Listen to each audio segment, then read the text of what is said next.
welcome back to Fire Princess Reviews. I'm Fire Princess Lily, here to tell you about comics, cartoons, and other awesome nerd things. So, it's Doctor Who Day. It's Tuesday, Who Day, my friends, and we're talking about the latest episode of Doctor Who, which is actually last week, but hey, there's no new Doctor Who until the special on New Year's, so that clears out Tuesdays. Okay, so we're going to talk about this. Now, of course, if you haven't watched the new episode, maybe you're waiting to watch all the episodes of the season in one go, so you're waiting for them all to go through, wrap up, come out, and then you'll watch them. Don't watch this video, especially if you don't want to be spoiled, because there are spoilers just all across this. There's just tons and tons. I mean, we go over everything. But if you have watched the episode, or maybe you don't care about spoilers, maybe you're just here to listen to my dulcet tones, which is a lie, you can stay and watch, of course. And if you haven't seen it and you don't want spoilers and you still want to watch for whatever reason, you're welcome to watch too, but you're just a weirdo. Anyway, moving on, let's get into this episode of Doctor Who. We've got our notes right here, with my terrible handwriting that only I can read, so yeah. So, this episode was called The Battle of Ranskoor Kolos. If you can hear the rain, I'm sorry. It's raining and I got a metal building. It's just what it is. And basically, it opens up with two people walking in sort of a valley situation. Mountains on either side of them. And, one of them is talking about it being the end of their journey. The other one's like, but you're always kind of saying that. She's like, no, it's time to do the dang thing. He's like, but what if I can't? And so they start putting together, okay, let's have this whole lesson this whole talk about lessons of faith. The more we learn, the more we understand what we don't know, or that we don't understand anything. And, it's time to just buckle down and do the dang thing. So the guy, or I don't know, one of them starts building a thing with his mind. They got glowing eyes, crazy mental powers, and then there's lightning and shocking and something phasing in to right behind them, and we cut away because they're like it can't be. Anyway, 3,407 years later. We're back on the TARDIS, and the Doctor and crew are getting ready to go to a planet.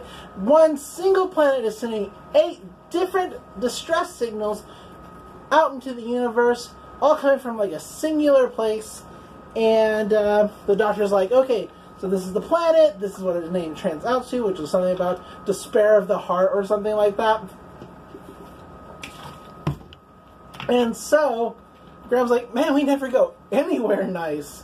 Doc's like, hey, gotta go because the distress signals. He's like, well, somebody else will surely come through, right? And she's like, well, nobody has yet. Should we not either? That's what I thought. And so she's like, so here's your, neural balancers. It's gonna keep you from going insane on this planet because it's got a nasty history of just attacking the fucking mind of people or beings on it and driving you insane. So don't lose that, because it's not cool. Graham really doesn't want to go, but they all go and they're on a ship. Lights are all off, it's really dark. You don't know where they are, they're looking around, and all of a sudden, a guy with a gun shows up. And he's like, who are you? Where'd you come from? And she's like, you put out a distress beacon. We're here to help. I'm the Doctor, these are my friends. And slowly, she talks him down, and calmer, until she, tries to, get his name. She has her friends, Bram, Ryan, and Yes, go look around the ship, see if they can find out anything. Of course, the guy forgets that they were even talking. As soon as the friends leave, he points his gun again, and Doctor's like, look, we were just talking. We're not sent by whoever they are. We just got here, remember? If we just got here, we can't be sent by anyone. We're here to help. And she basically is like, hey, what's your name? He's like, I don't know my name. She's like, well, here, try this neural balancer.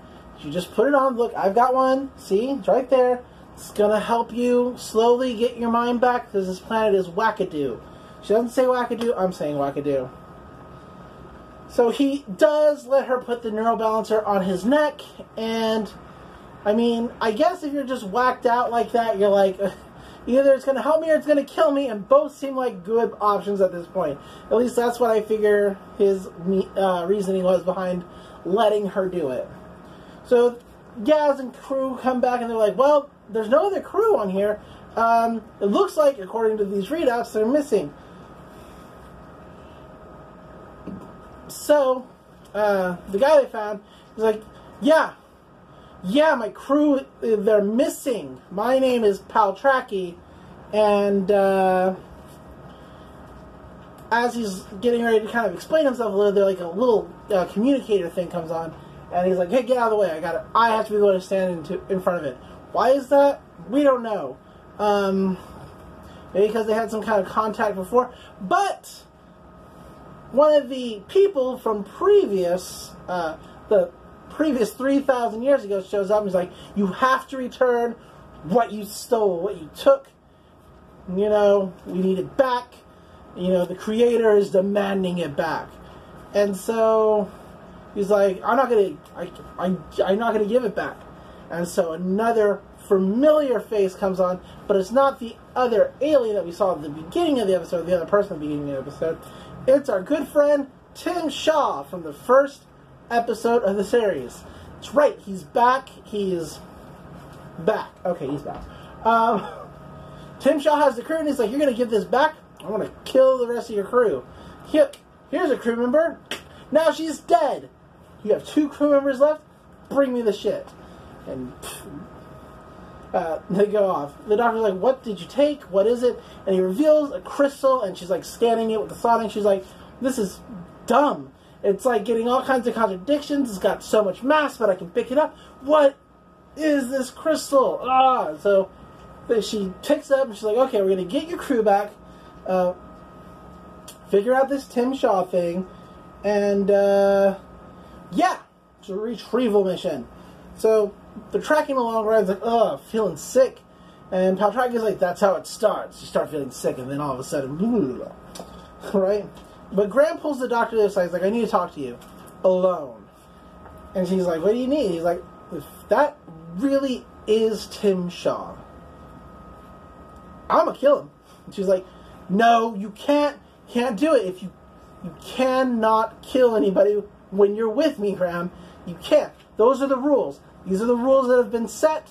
If you do that, I can't have you traveling along with me. Don't throw that away.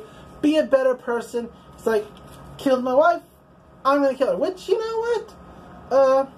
Fair. Real fair. To be honest. Super fair. Yep. So they come across the battlefield, and it's like a lot. And Paltraki's like, yeah, you're not even seeing it all. Look farther, past the fog, and there's just like more ships, and then one big spire thing in the center floating. So they get to the spire thing, and the doctor starts handing out missions. They're like, okay, so Gaz and Pal are going to take these trackers, and the yellow light is whatever Paltraki's original mission was, and you're going to go back and figure out what that was, what this thing possibly is, so I know more what we're dealing with. Ryan and Graham, you're going to go save the crew members. Here are their life signs. Here are some code breakers to get them out of any kind of, you know, fucking thing. And here are some grenades, just in case. And Ryan's like, grenades? What happened to, like, you know, you stopped me from shooting a cyber bot. She's like, yeah, rules change. I change rules all the time. Oh. She also hooks a couple grenades to whatever the big item is. She's like, I'm going to find our friend Tim. Or, you know, she doesn't say that. She's like, I want to find Tim Shaw and find out what this is. And Grum's like, I'm coming with you. And she's like, no. No, you're not. You're going to do what I tell you to. Out of all the episodes of this series, this is where the Doctor's been most like the classic Doctors, in that she alone wants to go face the big bad and, you know, outwit and outsmart. But she still gives everybody something to do, so they're all still working as a team. But she's also making sure that nobody comes with her, so that nobody takes revenge for Grace. So,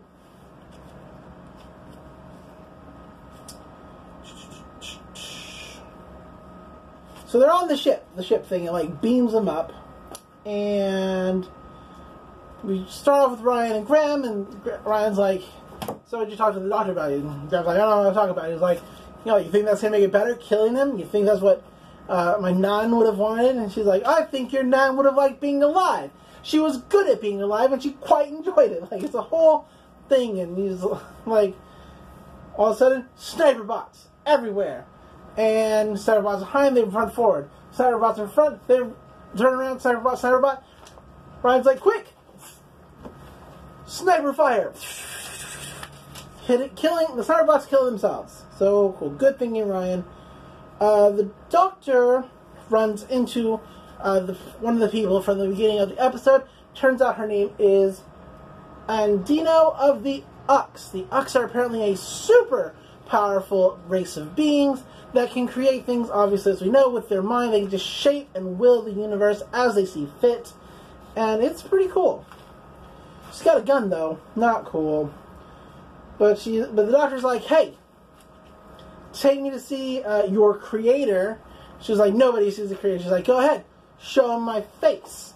And he's like, bring her to me, or whatever, some villainy shit.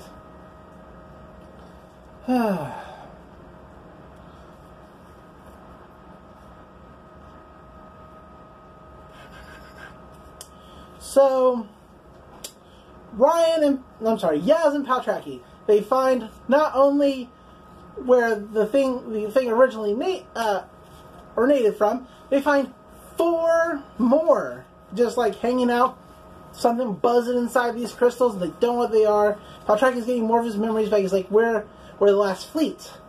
They sent us in because nobody else showed back up. He's like, he just can't get it, and he's looking real sketchy at this point. I'm going to tell you right now that he turns out not to be sketchy, but at this point I was thinking, oh, he's got, something's up. Especially since Sniper Bot show up and he's just like, bam, bam, bam. He clears out Sniper Bot fast. Ryan and Graham find a bunch of people in their different stasis chambers. Initially they're like, oh, we found both the crew members, yes. And then they turn on some lights, and then there's a lot of fucking people. Like, how are we gonna, what are we gonna do? Not cool. And Ryan has basically you want my dad to want it? You know what she was said? Be the better man. They have that. Tim Shaw looks rough. He's breathing into a mask, keep oxygen going. But before the doctor gets to Tim Shaw, her and Andino have kind of a heart a little bit. She's like, that's not the creator. And she's like, shut up, that's the creator. He's like, how can you know in my face? She starts placing doubt because she knows it's not the creator, but she's got to convince Andino, right? Of course. So Tim Shaw tells Andino to go prepare him for the next thing, and the doctor's like, what? Sorry about all the. What are you gonna have her do? It's like, what is all this for? She's like, revenge on you, Doctor. This is all your fault for sending me here, for messing with the circuit that would send me home. Instead, you sent me here, and you gave me the greatest gift of all. I'm evil. So find the second X. He's all hooked up to some shit, right? And it turns out the entire shrine that they've built to Tim Shaw is in fact a weapon. And what it does is it harnesses the Ux energy. Well, it harnesses all the energy from one Ux and part of the other Ux. The other Ux just kind of wields it, and they steal planets from where they're supposed to be. So that's what the things are in the crystal chambers buzzing around, is their planets have been stolen and shrunk down. And the next target is Earth, because Tim Shaw's coming for us.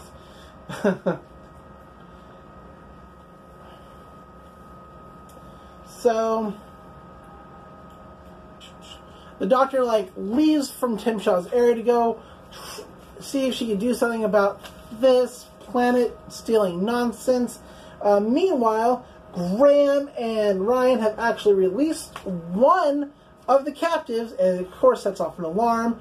And so it sets off a kind of like an alarm to Tim Shaw, and he's like, starts pulling cords out of him, and he's like, I'm going to go take care of that because I'm Tim Shaw. Meanwhile, sniper bots are showing up outside the door. They're like cutting things, you know, trying to get out of the door. Graham and Ryan call for help, and the doctor's like, we've got our own fucking problems here.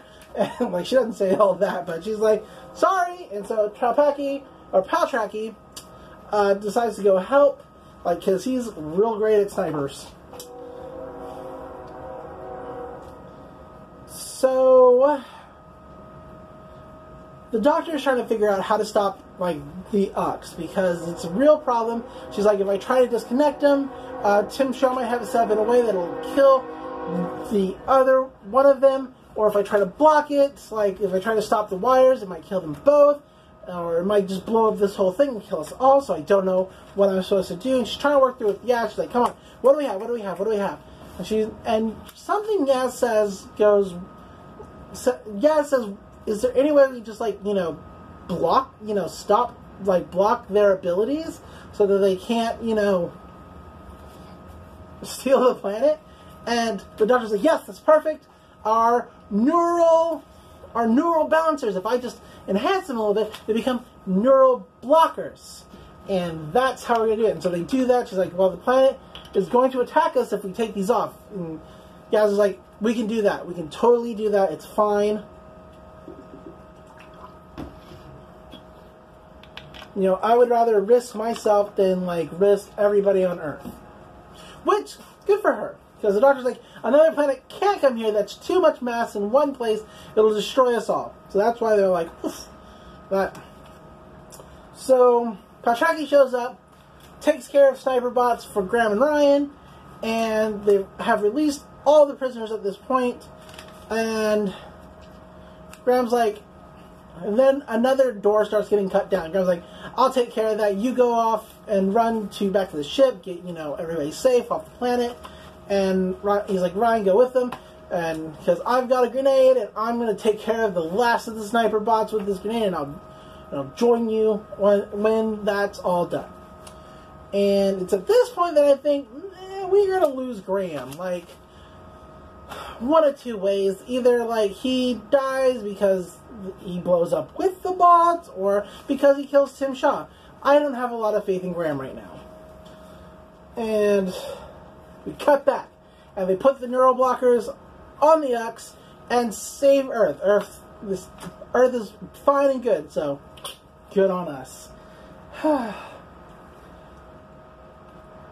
And so Andino is like, hey, what the fuck? We have to follow the creator's will, and you're blocking the creator's will. This is not good. And she's like, come on, you know he's not the creator. You know this. Like, how could he know me if he is your creator? As long as you've been here, how could he know me? Right? And she slowly convinces Andino that, of course, Tim Shaw is not the creator of the Ux. So, the planet starts attacking the doctor's mind, and she's trying to figure out how to save everybody, because the other planets that have been stolen are starting to break out of their crystal chambers, because a mass that size, the technology is not perfect or good enough to actually contain these planets permanently, and therefore they're going to come back, and if they come back here, it's going to rip apart everything. Everybody's going to die. So she gets a great idea. She's like, I can use... And she starts summoning the TARDIS, and they're like, what is that? What are you doing? And they're like, you're not the only one who can materialize things out of thin air. Tim Shaw might have a shrine, but I have a ghost monument. Great line. The Doctor has, like, amazing lines throughout this entire series. Like, the Doctor always does, but I really, really enjoy these. So, Graham blows the door. Not robots. Turns out to be Tim Shaw. And he's fine with that little explosion. He shows up, and Graham's got his, like, a laser rifle. He's pointing it at Tim Shaw, and they, like, have, like, a tete-a-tete, face-to-face sort of thing. And Graham's like, I'm going to kill you. And then we cut back to the Doctor as she's putting everything together. She's taking parts from the TARDIS, connecting it, or having one Ux hold it while having the other Ux be in what was the weapon. And she's expanding the TARDIS's field so that she can get everything at once. She's like, this is like a super group. The Ux, this technology, the TARDIS, everything working together to save everything. And cut back to Graham. He's still got the gun. They're having like a discussion. Tim Shaw's like, you can't do it. You're not a warrior. You're weak. And Graham's like, you're right. I can't. But because I'm the better man. Graham's the better man. Ryan actually comes back to the ship and is flanking Tim Shaw. Tim Shaw turns around to attack Ryan. And Graham shoots Tim Shaw in the foot. In the foot. Didn't kill him. Doesn't count. Don't tell the Doctor. And Ryan finally gives him that fist bump. Yes! So, cut back to the Doctor. Everything works. Planets are saved. Ah, this is definitely a way a good series ends with everybody being saved. Ryan and Graham lock up Tim Shaw in his own fucking thing. And we report back to the Doctor. And she's like, what happened to Tim Shaw? And like, locked him up in his own stasis thing. So, yep, didn't kill him. I'm weak. And Doctor's like, Graham O'Brien, you're one of the strongest people I know. It's like, it's really cute. I like it. So they go back to the ship they first landed on in the TARDIS and talk to Paltraki, whose name, he remembers his full name, but I can't remember his full name. And the Ux decide to leave with Paltraki. Like, they're like, it's time to go, or at least, one of them is. What's his name? I totally forget. They said his name a lot. The one, anyway, doesn't matter. Yep, it's time to move on, discover the life outside of this planet, learn about the universe so that they can settle into another planet and create there with better knowledge. So that's really cool. The Doctor goes to leave in the TARDIS. She turns around and says, you know, that none of us really know what's out there. We don't understand it, and that's why we keep going out and looking. And there's like a lot more to that line, but it's so good. This is the end of the series until not the Christmas special, the New Year special. I know a lot of people are like, oh, no Christmas special, but you know what? We're still getting the holiday special, so everybody, like, chill your shit, right? Of course. So, man, this has been an exciting ride. I'm super excited that she's coming back for another series. It's already been announced. Boom, eat some shit, haters. That's right, I'm going to say it. I really love Jodie. I think she's done an amazing job as the Doctor. I can't wait to see what else she's going to do. Maybe we're going to get some more of those classic Who villains in the next series. But it was nice to see them do something different. Something that wasn't just Daleks and Cybermen and everything that we've known forever. And the Master never showed back up, which is fine. I am 100% on board with all of that. Like, you know, it's good to do new things and to try out new things. And if it works, it works. We'll probably never see Tim Shaw again, I hope. Still has that disgusting tooth face. But, yep, that's it. So tomorrow we're going to be doing That Time I Got Reincarnated as a Slime. And then, you know, we'll go through the rest of the week. So, I'm Fire Princess Lily, and until next time, enjoy comics, enjoy cartoons, and I'll see you in the next video. Bye!